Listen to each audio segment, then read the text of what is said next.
Good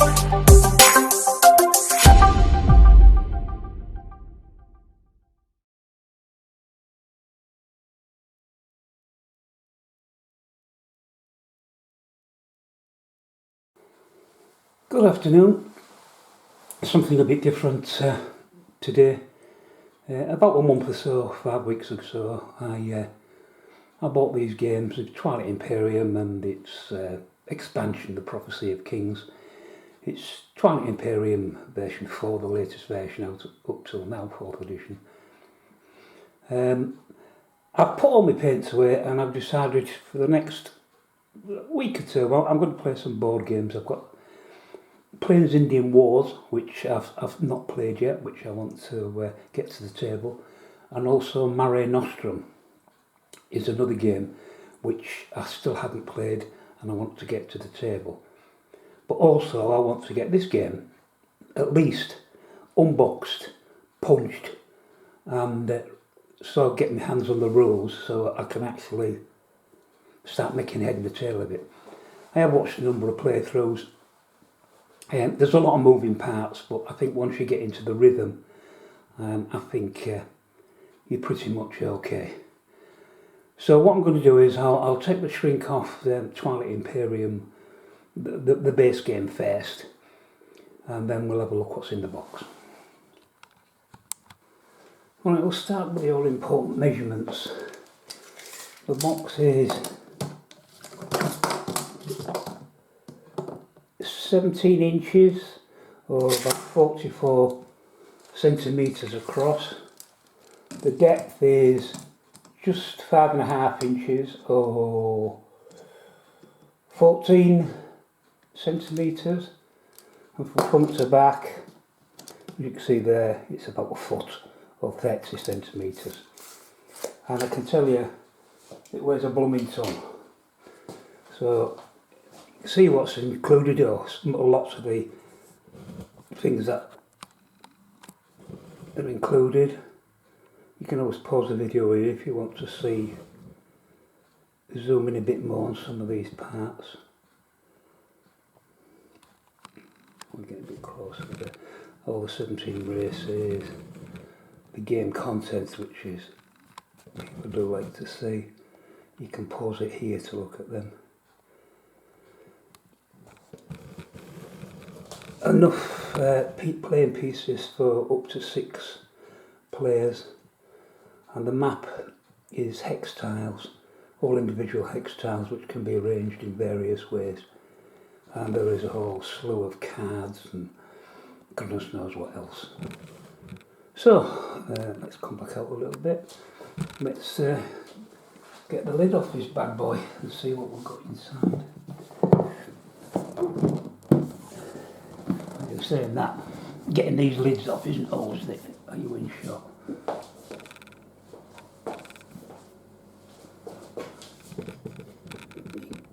Yeah, I think that's better.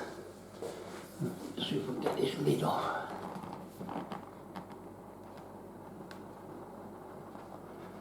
A little bit of suction there. Come on, you know you want to come off. There we go. Right, put that to the back. And the first thing we're met with, I think I can do this a little bit better, is a whole bag full of plastic cardboard. You can see it's got the planets on. There's all sorts of tokens around the edges which are all going to have to be punched. The names of the planets, more things like that. I'll open this in a sec. I'll put it to one side, we'll come back to that. There are the all important rule books.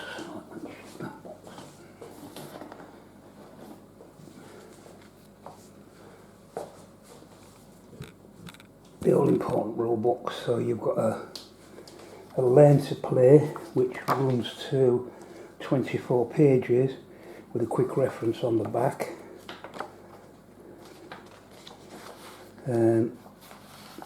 Showing you components, units, and of course the map board itself with the planets and spaces, and some of the cards. Okay, there is a lot going on in this game. There are some excellent playthroughs on YouTube, which I've watched quite a few.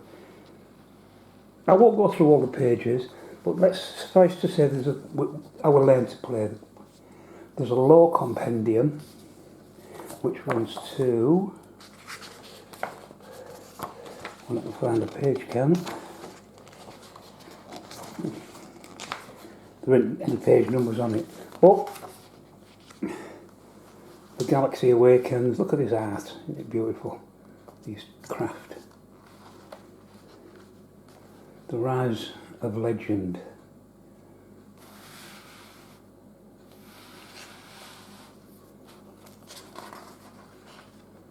Oof, look at that. The sun sets on an empire. It's certainly setting on that one.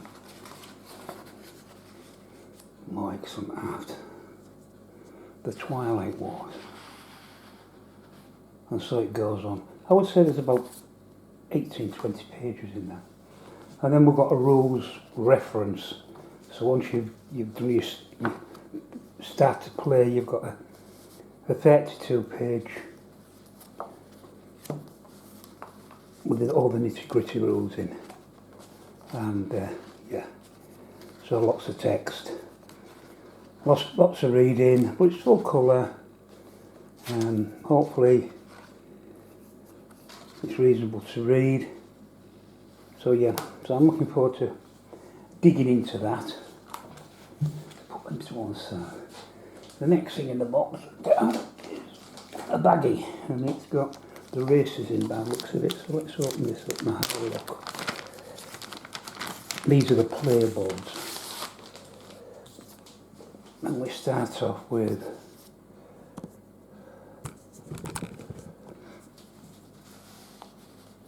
let me get this so you've got a decent view.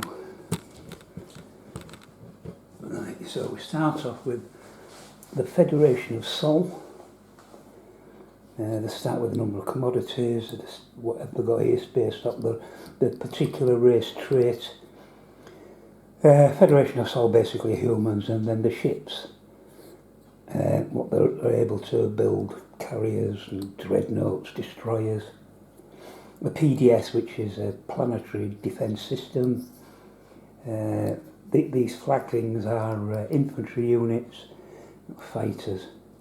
And then on the reverse, you get a blurb, tells you about the system, starting units for the game, and different little bits and pieces. And there's quite a few of these. So we've got the Yin Brotherhood, and all these ships are much of a muchness. There's some variation, obviously, and obviously the race traits are always going to be different. They'll start with different numbers of commodities and things, and craft, but they're all much of a muchness. So we've got the Yin Brotherhood, again on the back, the home planet, and a little bit of potted history there. The Nalu Collective,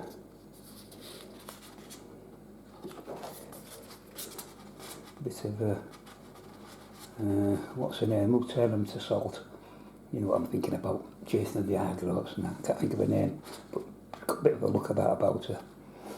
The Embers of Muat, the Mentak Coalition, they look pretty human-like or humanoid. The Barony of Letnev, I'll leave them there rather than keep picking them up. Barony of Letnev, again, humanoid looking race. The Emirates of Hakam, and of course this is the famous image that's been on, I think, all the boxes since Twilight Imperium started. The lion or cat race. The Necrovirus, which, just the name and looking at that, you know they're going to be bad. The Winu, the humanoid-like race. Sardak Noir, these are the insects. So we've got to have, you've got to have insects out there, haven't you? So to make Starship Troopers real. The Ghosts of Creus. Not quite sure what they are, look like kind of robotic but with something else going on. The Clan of Sar.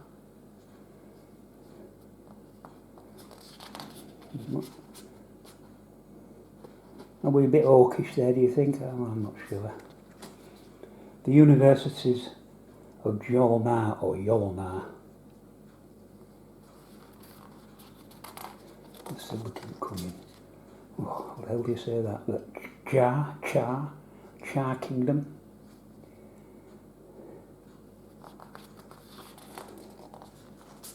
The Arborek, they're a plant species.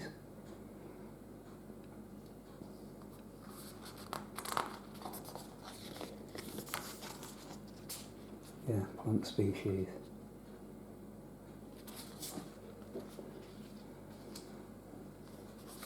The Yisrael tribes. Looks like Gollum, doesn't it? Lord of the Rings there. I don't know if you say it, is it Yisrael or just Saril? Oh, I don't know. The Lizix Mind Net. Yep. They look like a Necron from, don't they? Looks like one of the Necron bosses. Right, so that's them.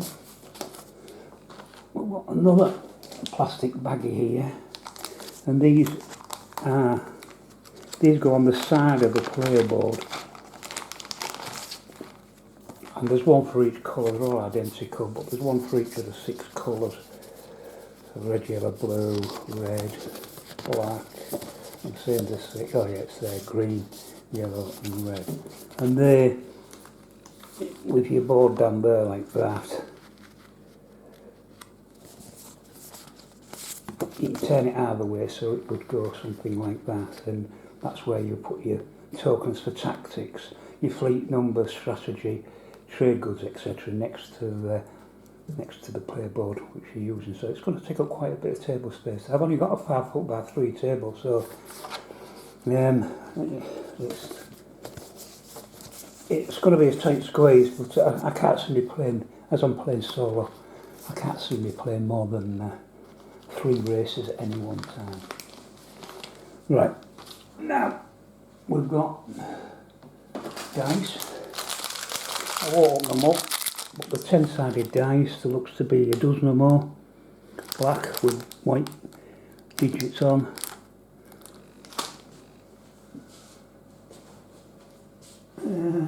Right, what colour would be best to show you on camera? Let's go for the yellow on the blue background. So you get 6 bags of ships. I'll empty these out. I think that's your war sun. You get cruisers, dreadnoughts, you get fighters. Oh, I think that's the space dock. There's your infantry units with the little flags. There's another type of ship there, destroyer maybe, frigate. Another one there. Plenty of them. Looks like you get 2 war suns. And plenty of capital ships and lots of fighters and ground units, and that's where the tokens come in, because obviously you're going to run out of things like fighters, which are cheap, and ground units, so you just simply substitute them with the tokens for the respective things. But you don't get any tokens to replace your capital ships. That's what you've got, and that's what you have to run with. As far as I'm aware, I don't think you can get any more. So that's the yellow one, and they're all identical. It's the same sculpt in all the bags.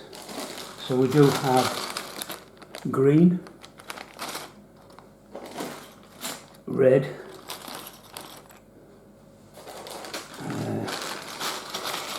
I was going to say purple, but it's more like a mauve or a cerise colour, I think.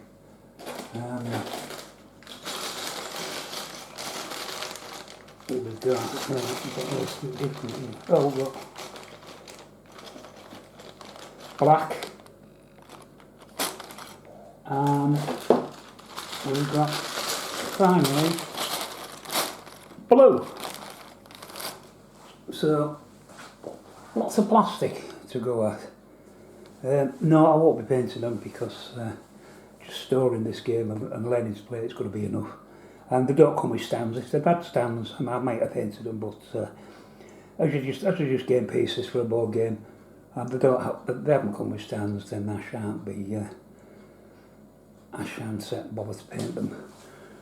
Right, let me just stop the camera, move all this debris out the way, and we'll look at what's next.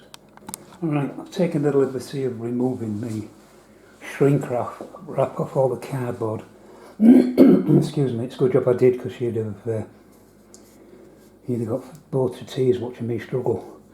It would appear that these cardboard sheets are numbered, so 1 to 10, so there must be 10 sheets of these, and this is number 1.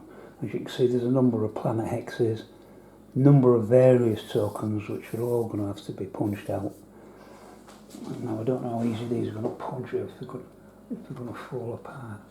Oh yeah, they are going to punch very easy. So let's turn that over. The back, I assume when you pick various types of planet, if it's got a green back, etc., or I don't know what other colours there are in there. More tokens, it's Fantasy Flight. So that's sheet 1. Number 2, yes, so again lots more tokens, some double planet systems. Let's turn this one over. Well, that one, look, because they are just popping out. Greenbacks again. So they are going to be really easy to, but they're good quality. Yeah.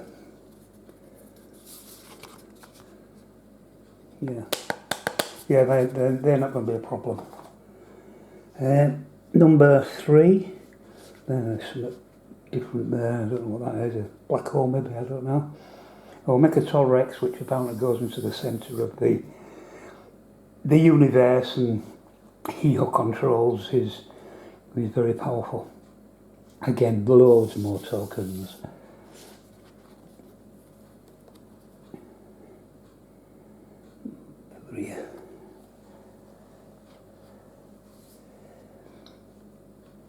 Number 4, yes, we've got number 4, that one's popped. These have got blue backs. Must mean something having a different coloured back. Maybe the home Wales or something, I don't really know. More double planets, more tokens. This is sheet number 5, yes. And more blue backs and tokens. Well, you're certainly not short of planet hexes, are you, in this game? This is sheet number 7, is that right? Hang on, we just did 5, oh no, 6. Sheet number 6. Again, blue backs. Tokens are just popping out, that's good. So at least, you know, it's a clean cut. In alpha and beta, I believe these are like wormholes, you know, to go from one part of the universe to another part, I think. And these with the red outliner are hazardous areas, which I think unless you've got certain technologies you can't actually go into. And you've got blank space as well, areas of space with no planets. This is sheet number 7, yes.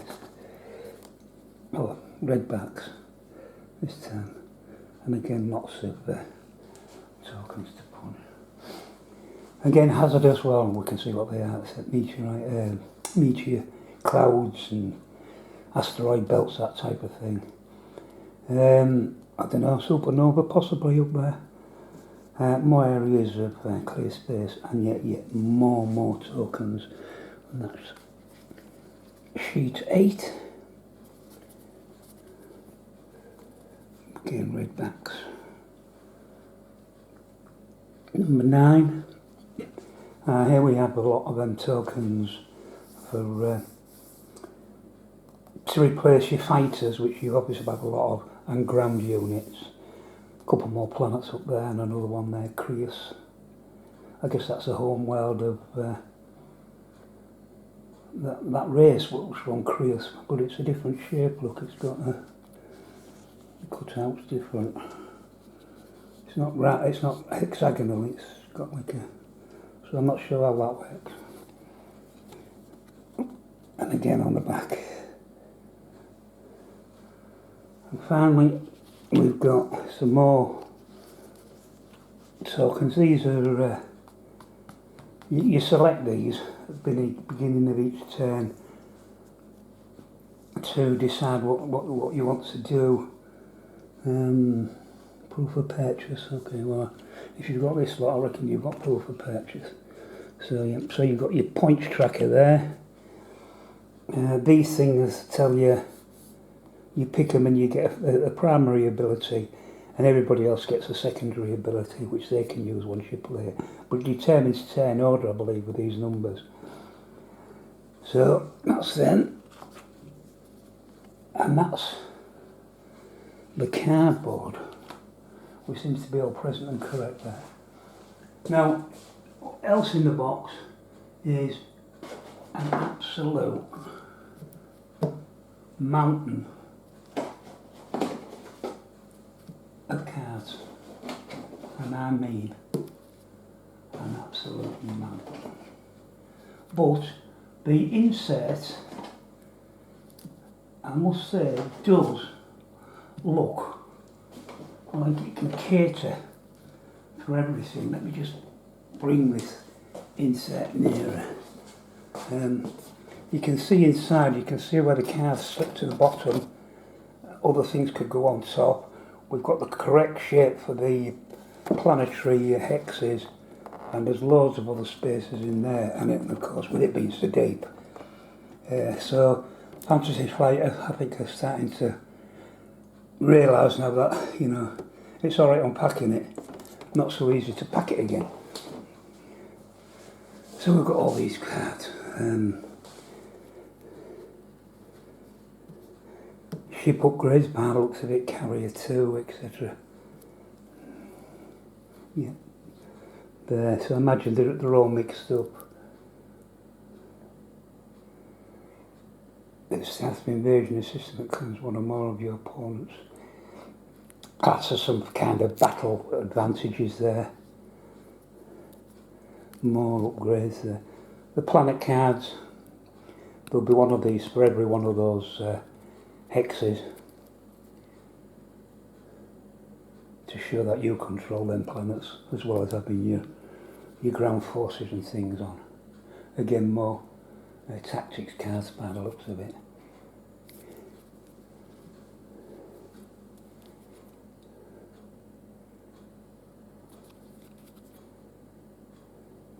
These are all race related, so some of these cards are just race specific, so you probably wouldn't use all of them anyway.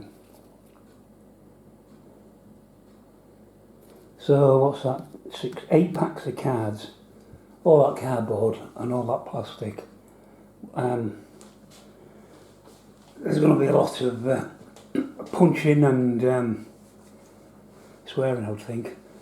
The cards will have to be sorted into some sort of semblance of order, but I'll read the Start Here booklet first before I start peeling these open and shuffling them all together, because I imagine it doesn't work like that. So we'll leave them sealed for now. But the main thing is I can get all the cardboard tokens and the hexes all out and stored properly, so that when I do come to play the game, which hopefully will be very soon. That's all done. I don't have that blooming nightmare to go through. So I'll stop the video here.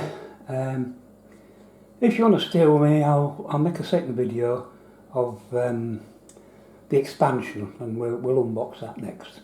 So if not, I'll see you next time. Bye for now.